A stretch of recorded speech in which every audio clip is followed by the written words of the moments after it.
You like were the de-evolution of fishing. You took it backwards for a year, and then I had to bring it all the way back. You stole the development of match fishing. He paused it. Right, podcasting time. Nice, cosy. This is me. I'm liking these this winter. This is amazing. I'm liking cozy. It has literally been every Friday we're meant to be filming. It's either been horrendous. A hurricane or pissing it down. Yeah, it literally has, hasn't it? It's been a rubbishy wind since Christmas. It's been a bit naff, hasn't it? Yeah. So get ready to have the next couple of weeks now. But anyway, so we're gonna have a chat today about lessons learned in fishing. We sort of covered this before this sort of kind thing, of light bulb moments. Like I think stick in, you're still using so to this many, day kind of thing. Yeah. Yeah, little moments throughout your career. Yeah. Not even necessarily match fishing related. It's just about fishing that you've gone, ooh. Do you know what I mean? Or maybe you haven't. Maybe at that point you don't go, ooh. But I think it's things that you look at now, it feels dead obvious once it clicks. But before then, it just doesn't even come into your brain, does it, a lot of it? When you're shown something, it makes such a difference, doesn't it? Yes, I've got another one as well. It's like things that'll just like stick in it, you know what I mean? Right, okay. Yeah. Do some of yours first. Well, I'm going to talk about influencing characters as well. Oh, right, okay. Yeah. In match fishing, I'm going to go with. Right. And keep it very match fishing to begin with. And it was that flipping big ear bloke, Neil Machin, that I used to spend loads of time with Neil when he used to fish with us here at Cudmore Lots. He'd come up to Brookside, but Heronbrook was the one. He used to fish with us all the time. I mean, him, Andy Moores, we all fished together all the time. It was brilliant. And Neil would do so many things that just made you go, wow, and get you thinking about it. So there were a couple of individual that I'll proper focus on that made you understand things. The first would be watercraft, understanding where fish should be sat at your peg. And I don't mean like blatantly obvious, a weed bed or a tree. Yeah. Like I was on Canal at Heronbrook, and it used to just be one lake. And I'll have been towards the top corner, not the far corner, like where the bridge used to be across, where you went and fish over. Oh, like now it's like 20 something. Well, there used to be a lot of trees there, didn't there? Willow trees and that. Yeah, but I was on that, somewhere around that bend I was. Yeah. What number it'll have been, I don't know. And I caught a few, but it wasn't very good. And I remember Neil coming. He was either having a walk round or he'd drawn his shocker and wasn't catching. And he came and sat with me for a bit. Yeah. And he literally said, "Have you tried to stop your bread there?" And it's literally a bare bank. Right. Yeah, because Neil had been playing with his digger as usual. And I remember it just being a bare bank. It's what? I didn't know what you were going to say there. Excuse you. There's nothing rude involved in that. Neil like playing with his diggers. So it means Neil Dale, the previous owner of Edinburgh, not Neil, been playing with his digger. That's why he comes. Yeah, shut up. Oh yeah, no, not Neil Machin. Neil Dale have been playing with his digger. Nice digger. But anyway, you always got to lower the tone, haven't you? My dad's loosely right. So I've got this bank, and I remember the sun was on it, and there was like a little calm bit, and Neil was like, "Yeah, that's bare banking, no reason." No, nothing, just mud. Just mud. Okay. I think I'd drawn like where it had changed. I was on the bend. Shock. I think it was like mud there and then a sexy bend with all features here. Right. I'd not caught. And obviously that's drawn you, hasn't it? The features are like, you're fishing here. And Neil's like, you need to put it there. I was like, wow. He said, yeah, it's the calm bit. And like the sun was hitting it. Ah, right. And I've gone in there. I remember having like 4 10-pounders in 4 chucks. That's ridiculous. What, just because the sun was on it, no ripple, and that was the first bit to warm up. It was just like, that's where they'll be sat. Was it like early spring where they're just starting to wake up as well? I can't even remember. So ever since then, I'm dobbing, so it would have been. You read more like, right, that's where it's just understanding watercraft, innit? Paying attention to, if you were a fish at this time of year, where would you want to be sat? Yeah. Because if I'm dobbing, it must be cold. Yeah. It must have been like probably late autumn or early spring. I can't. Drank far too much since then to remember when that was. But it was that moment of flipping it. You don't pay enough attention. Yeah. And I think going on that same thing going forward to that last challenge we did at Barlow, everyone says like, oh, you put a short line in. How often you do it? You just pick I go top kit in 3 sections just because that's my comfy throwing distance. And you never, as long as it's flattish, you're like, that'll do. But that was a prime one where, because of the flow going through, you end up plumbing up on like a load of crap. Getting leaf, didn't we, in branches and all that, where if you'd have come up a little bit or gone past it. Yeah, that's all popped in my head more than ever this year with paddling in Steve's Lake. Oh, right, okay. This year, that's been more than ever. We always pretend we always talk about it, picking right spots to fish, don't we? In summer more than anything. Yeah. Because then it's visual to us. They blow, they mess it up, you know that they're there and you can't catch them. Yeah. In the winter, you don't know that's happening. No. So you just don't catch instead, and you don't necessarily blame it on the bottom.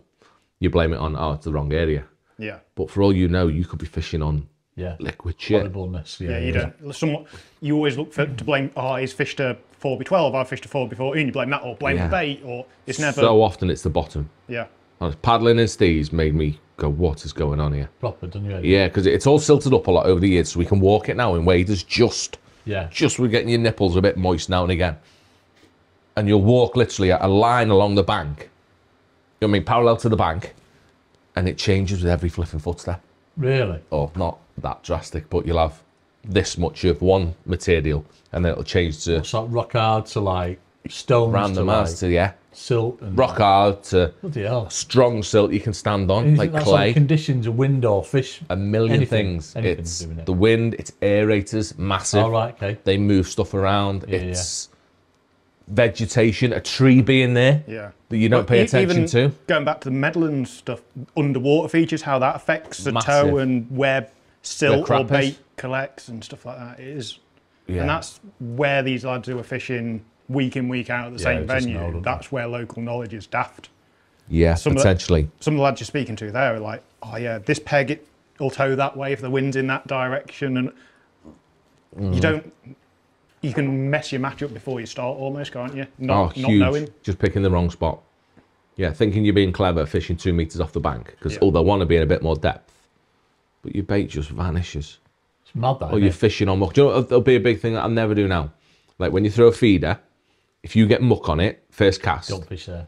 Just, And how often are you stubborn and keep chucking the same place? Yeah. Or down the edge, if you keep catching grass or muck. I think that's because sometimes you come back and it's clear, like, oh, it'll be all right this time. Yeah. And then if it's done it once or twice. The fish is like, can't see anything. Yeah, you've got to bin it, haven't you? Do it up there all the time, haven't you, on arena, where the reeds are like, you can't see the reeds anymore. Yeah. Come back with weed every time. It's just one of them, isn't it? Yeah. You're going to be far productive moving your line. Completely and plumbing up properly again somewhere than you are. Marston was like that. There was always like good and bad feeder pegs. And it was always the ones it wasn't all the time, but occasionally you get a little bit of that silk weedy type stuff. Yeah. This is when last year when it's first opened, there was a bit of weed still. Those pegs you just never get a bite. No. Whereas you could be a peg to your left or a peg to your right and it'd be clear, and it just can go around all day, and you catch like 150 pounds. It's not that the fish aren't there; it's that they can't see your bait or something masks your bait. And It happens all the time, doesn't it? The feed you put in. Put your ground bait in on top of that liquid silt. That's why it's fish shallow, because it fixes everything. It does, to be fair. It does, doesn't it? Or fish on the slope. Well, go on, give us another key moment. So I'm going to go for, I thought of another one, but my main one was, I'm going to say I was like 12 or 13 years old. I was fishing a place called Church Gardens. It's right near Bradshaw's. You know where you get to them traffic lights? It's in the garden of a traffic lights. Traffic lights. When you do a left turn to Bradshaw's, Church Gardens was like there. There used to be a big church there. It might even still be there. I think it's houses now. And it was like, so remember a bloke called Eric Taylor and Chris Durant, who I've mentioned a few times. Do you remember them two? I think so. They used to own it. Eric used to have Pillsworth. Pillsworth, did you? No. You didn't want to. So I was fishing away then. I was doing a feature for Anglers Mail, and Ian Chapman. What, you were doing a feature when you were 12? Oh, yeah. Started up early. Been a media whore all his life, hasn't he? I have actually. And I had me die with Jaguar match every pole on the go and everything. Oh yes. And it was Ian Chapman who used to write for Anglers Mail then. He used to do all the reporting and the features and everything. And I kept missing these bites. I'm like flipping it, and they were like decent roach. I'm like, I don't know what I'm doing, don't know what to do. Tried hooking my maggot through the fat end, through the thin end. You know what I mean? Just couldn't hook them. And then Ian showed me. That's the first time I'd ever seen side hooking a maggot. And like the difference, and ever since then I've been obsessed with doing that for like anything through the water, anything roachy, obviously F1s and this. Well, you just banned it now, don't you? But back then, it's mad the difference it made. A little thing that was like, oh, that makes a difference. Honestly, you feel like it's a massive edge to yourself as well. Oh my days! You wait till I show Daddy made this, and like, I've been doing that for ages, son. You never bloody showed me, Dad, have you? But it looks a bit different on a QM1 than on it. When Dad does. 14-inch QM1, Dad, don't work on that. Just thread it all the way around. What a difference! It was ridiculous, like light bulb moment. Started catching big roach. You know what I mean? It's brilliant. What did it teach you though? The key to altering presentation, how that's coming through the water. Obviously, you look how all maggots fall, and they always fall flat. You know what I mean? It's doing the exact same thing. You know what I mean? That kind of thing. It was like, it's weird. I suppose fishing past your bait as well, but that was like, I don't know whether it's something you learn or something you hear, that kind of thing. You know, that's another one. Understanding tow. That's a whole new podcast. Well, that was sort of mine going back to with wind and tow, and it was that 2-day festival we fished at Hallcroft. Oh, yeah. 3 years ago? Last year? No, year before that. 2 maybe. 2022. And it was, obviously that's one of them bigger venues, susceptible to wind and all of that. And I think before then it was always, in my head, was just keep everything as neat, accurate as possible. Yeah, bagger mentality, accurate. I was like, in my head, I think I looked at stuff as like almost a 2D thing. Yeah. And suddenly when you start thinking about tow and stuff like that, it becomes like a 3D image in your head.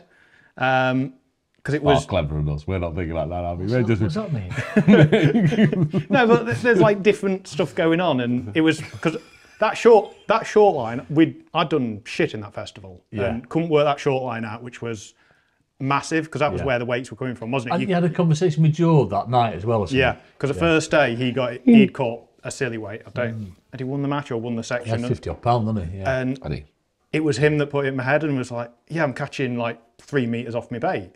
3 meters. And I'm like, it's always ridiculous. That's a lot in it. 3 meters is here to the wall. Yeah. That's a long, long way past. But that was the thing. It was because it was the next day we had that qualifier for.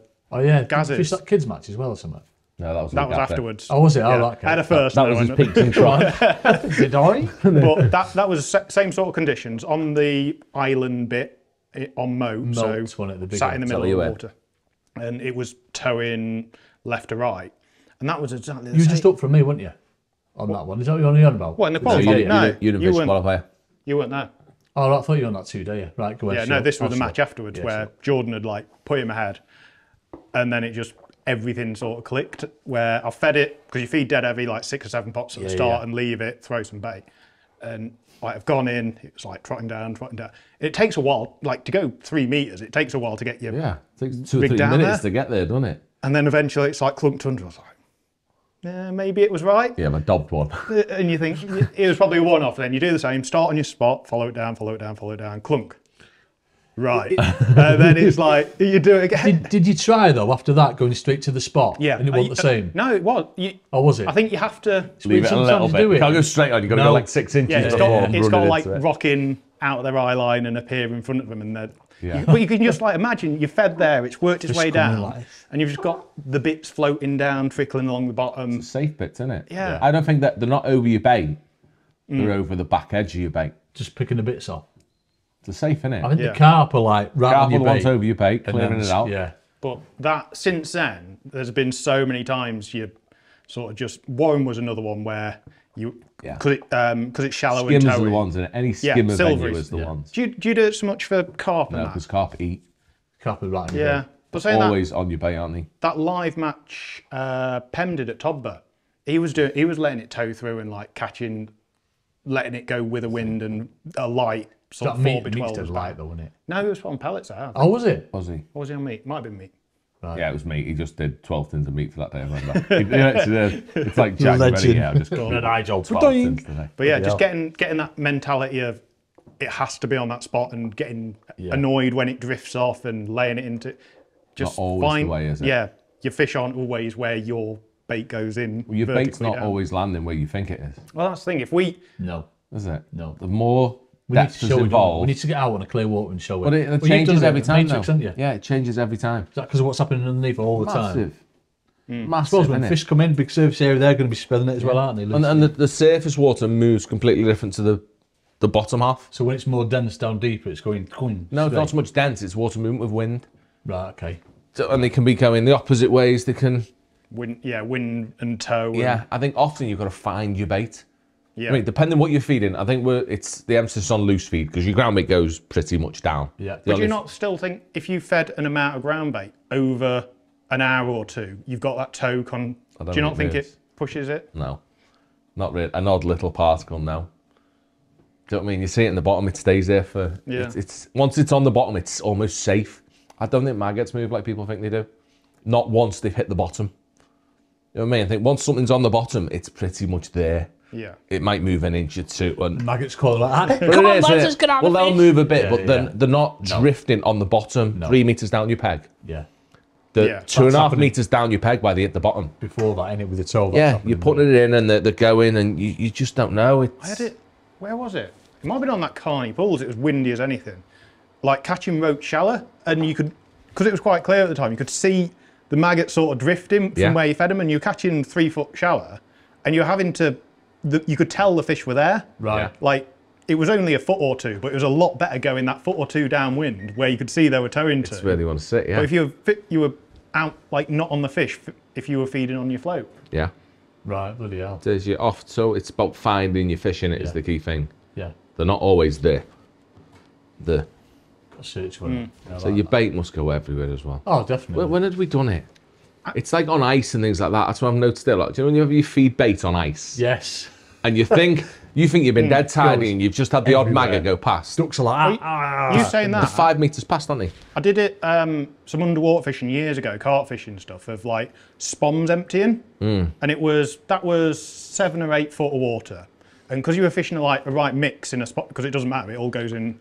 Yeah. You had like hemp, corn, boilies in there, all different densities, because you could see the toe acting on them. That the boilies pretty much went straight down. Yeah. The corn would drift a bit more. The hemp, because it was the lightest, drift the furthest. So if you It's like throwing maggots in the wind, and if you dropped everything on the same spot, you'd almost end up with like a stripe of boilies, a stripe of corn, a stripe of hemp, depending on the density of the bait. So if you're fishing like feeding different things in a cup, they could be drifting different distances. All over the place, yeah, feeding micros and ground bait mixed together, things like that. They could separate. Well, I think they do separate. I think they separate on the descent. Yeah. But that's a whole different thing to talk about. But it is, that's like a big one. Yeah, understanding the movements of your bait. Huge. But everything's different for venue. Yeah. Every day's different. Yeah. Every bait's different. It seems Snake Lake's change during. I suppose it changes during the day as well, doesn't it? Like where you said on the last podcast we just did about it went funny for you when it started towing. Yeah. And you felt a rig would be different. It's not just your rig as well. Your feed starting to behave different. Yeah. Do you know what I mean? Your feed all of a sudden is a metre further. And there's so many things that you just figure out, and you've got to find them. Yeah, you feel lost for a bit, and then suddenly you'll let it tow a bit further than it goes. And then you find something. Move there. If you're lucky. Yeah. If not, you have to wait till the conditions go back. Yeah. And then you get a run and you think, oh, if they were perfect all day, I'd have bagged. But it's so, you know what I mean? It's impossible to keep in touch of it all. Yeah. But it's what happens, isn't it? And you just, I hate fishing. But mate. You learn, on the bigger, I think that's the thing, you learn more on those bigger open waters, because your little pokey you don't get so much on smaller places where you have to worry. No, it is. It's not just depth, it's the size of the venue. Because where you're going this week, Barston, that is the number one for. Oh, yeah. Oh, my God. And Warren as well at Meadowlands. Look at that. Big shallow venues, they're the worst of the worst. Because it moves your bait so much, doesn't it, on the descent. Yeah, I remember when I used to do well on there, fishing really sloppy ground bait and letting it trot through on a dead light rig. That used to work really well at Barston. It still does not. Yeah. I know you've always done well there. Always light rigs are best at Barston. That is another random lesson of, if it's windy, you don't always have to go heavier and heavier to try and combat it. You're not trying to keep it still. Yeah. Look we did a live match at Mescal once. Yeah. And for them skimmer short, and it was windy, and a 4x10s was the best, and it was horrendous. Look, the ugliest rig in the world. Really? But it's the best because it's what they want. Yeah, man. Every venue's different, though, isn't it? That's why fishing's so good. Yeah. Another rig, the heaviest rig in the world, would be best. Yeah. On a different venue, innit? When they're proper having it.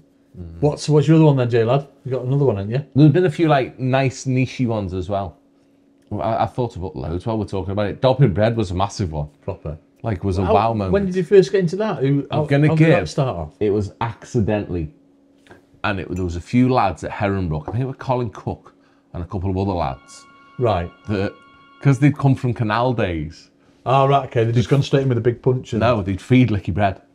Right, okay. I think you mentioned this. I've mentioned this before, haven't I? They'd feed licky bread across. Right. And then dob a big bit of punch, like they're fishing for a big skimmer on the canal. Yeah. When in reality, you didn't have to feed nothing. No, just go in with the bread. Put the bread in and then, Oh, I remember the first time I did it, I fed. Did you? I fed some licky and it was solid. But where would you say most of it was done at Heronbrook on the sticks and all? Heronbrook was the first place it came about on Meadow.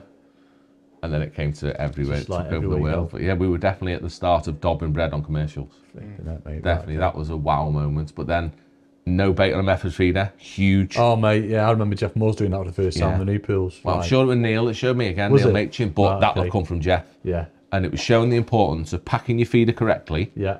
So your bait is irrelevant. Yeah. Because I can do it anywhere now. Yeah. You can pack your bait that tight that the fish eats your hook bait by accident. All your hook bait creates on a method feeder is a morsel for them to avoid. Yeah. Well, you showed me that a couple of years, about 3 years ago up there, wasn't it? Did we do it on Arena? How hard you putting that on J-Land? It's just like, straight away. It's mad, isn't it? Oh, nuts, mate. Proper eye-opener that. But it's not the right thing to do. You still have to have the bait on. Yeah. For your peace of mind and if it breaks down in a different way and whatever else. But yeah, it's showing that it doesn't matter. I suppose it's no different to pace fishing, is it? You've just got a ball of ground bait effectively with your hook buried inside that gets eaten by accident. Yeah. You've not got hook bait, you've just got it in a ball of ground bait. Yeah, technically, yeah, you're not cheating or anything wrong, are you? No. Your hook bait is still within a feeder. Yeah, absolutely. But I still put bait on all the time now. But I still don't want it. You gotta, if it's a single maggot, you got to put some on. Yeah, but it explains the wafter thing and all that, done it in fish. Yeah. Taking a bait in. Yeah, a wafter makes it easier for them to accidentally ingest it. It's a maggot and all that as well. I think the only time fish attack your feeder is little fish. Right, okay. Like if you got a load of rats in your pair, little F1s, then you need a bait because they just... Yeah. Whereas carp, I think you often just don't. In splosh. If you've got the confidence in it. But it depends how quick you get a bite. Because if you're not getting a bite within 2 or 3 minutes, then you're not doing it like Boddington's where you're waiting 50 some minutes. Bottle in Chuck out there with no bait on. Yeah. What about your 3-foot line, you said as well? Fishing on slopes. Yeah, boy. No one ever did that, you know. No, we didn't. It was either straight down the middle or across. It was, and this is... I'm going to say it's the first days of snake lakes because they weren't the first, but the likes of here, Brookside... Brookside was the one for me. Partridge didn't exist. No. Really, it was only ribbon. Willow... Going to take that mug off you if you keep playing with it. Sorry, boss. Sorry, Dad. Yeah, it's willow and ribbon, wasn't it? But it wasn't an open match venue really at that point, was it? So that wasn't... The Covies were a bit later, so it was Heronbrook, Tunnel, all those venues. And no one had... Suez. People fished down the middle or tight across. Yeah. No one fished in between. No. Yeah. No one. But I think that's almost the same as that short line. Everyone fishes it because everyone else does. Because everyone else does. And it's not thought about, it's a short line, so I'm going to go top getting 2 or top we were all frightened that we couldn't fish on a slope. We were all like, oh no, it's hilly there. Yeah, your bait's gone. All your fishing had ever been told from the magazines was flat bit. Yeah. Got to be flat. That's a bollocks. But even going sort of forward to edge fishing, that live match we did on Heronbrook for MAP, where you had the edge plumbed up ridiculous. It was in that festival. Yeah, where it's plumbed up horrific. Like couldn't even hold the plummet. And that was like one of the first times you're like, I'll stick it in, but I think that was... Oh, that wasn't the first time on the slope. That was a wow slope moment. Wasn't it? That was that. Proper steep. It was that, honest. But you could feed on top of it and a 15-pounder would just come in and go... Solid. They were massive as well. Like, but most people would plumb up on that and just like, nah. No. Keep on going down, wouldn't you, until you found it flattened out a little bit. Yeah, that's what we did. And then we ended up in the crap. Yeah, that's it. Foul Upton, big pot, fixes everything. But yeah, we were definitely the first to do that fishing. Hard pellets took it to another level again. Yeah. Fishing on steep inclines. Again, at Heronbrook on Meadowpool was the first place I proper did it. And understanding fishing different depths, huge. And the difference a different depth can make in like fishing 3 foot and then it's 4 foot, that much closer to you. Would you say that's where you learn sort of like your anchor points as well, kind of thing with your baits? That was just the development of a method, wasn't it? Knowing that it has to be a perfect way to get a bite. That's where I probably understood about putting rigs in more than anything. Right, okay. In that your rig has to be tight. Yeah. What is in when you're having to lay it to fall into the slope? Yeah, so it anchors right because you'd want your pellet to register on your bristle, but not to be off the bottom.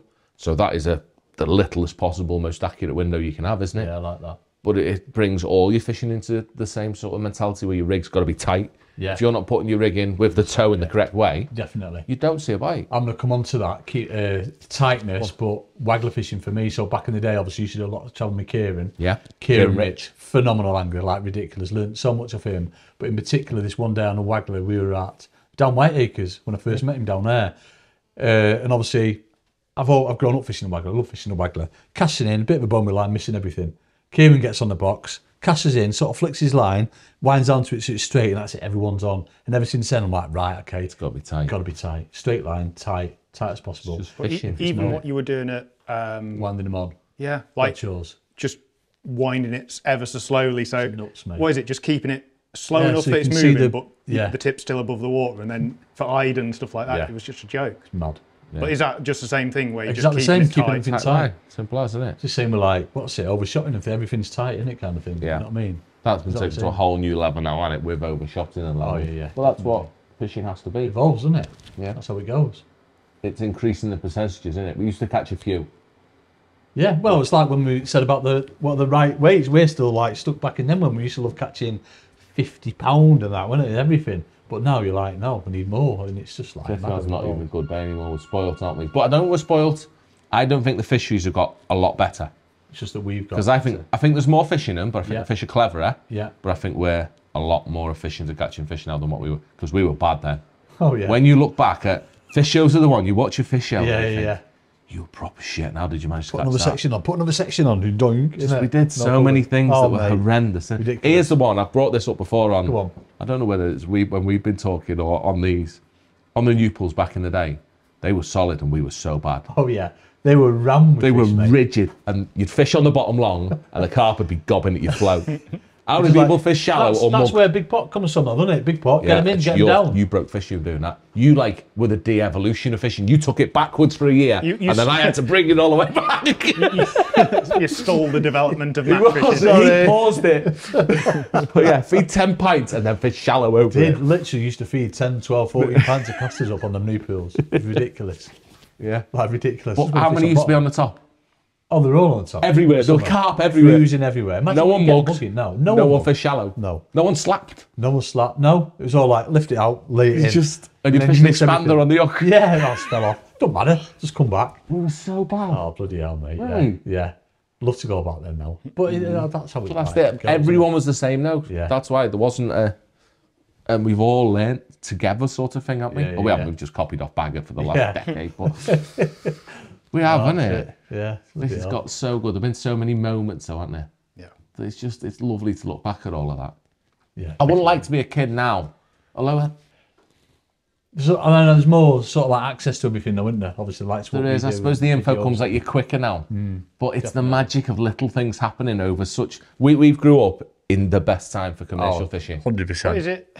It's probably just different now, isn't it? That the little things might be changing from a BB to a string of number 8s when you're overshotting or something like that, and it's the involvement's slowed down massively. But everything. If everything's got better, it's that like slopey graph, isn't it? Where the early days where it's getting good is like your big developments, and then it slows down and. There's a posh word for it, and I can't remember what it is. No, Law of diminishing returns. Oh, yeah, I was just going to say that. I wasn't saying that. I didn't have a clue what it means still now.